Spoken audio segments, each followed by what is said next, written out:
দোয়া না করার জন্য ইবলিস আমাদেরকে দ্বিতীয় যে জিনিসটা শিখায় সেটা কি জানেন? বলে যে আমরা তো গুনাহগার মানুষ, আমাদের দোয়া কি আর কবুল হবে?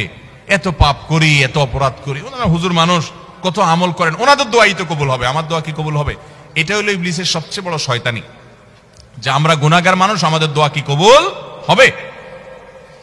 এই ষড়যন্ত্র শয়তানের, এটা দূর করার জন্য একটা বিশেষ একটা দৃষ্টান্ত আমি পেশ করতে চাই। সেটা হলো আল্লাহ রাব্বুল আলামিন যখন আদম আলাইহিস সালামকে সৃষ্টি করার পর সকল ফেরেশতাকে, ইবলিসও তাদের মধ্যে শামিল ছিলেন, ইবাদত করতে করতে তাদের পর্যায়ে চলে গেছেন, তার দলভুক্ত হয়ে গেছেন, সে সহ সবাইকে যখন আল্লাহ রাব্বুল আলামিন সিজদা করতে নির্দেশ করলেন, সবাই সিজদা করলো, ইবলিস সিজদা করলো না।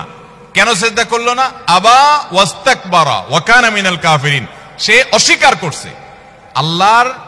আল্লাহর সামনে সরাসরি আল্লাহর নির্দেশকে অস্বীকার করা, ডিনাই করা, এটা তো বিদ্রোহ করার শামিল। এটা সাধারণ কুফরি না, এটা বিদ্রোহ।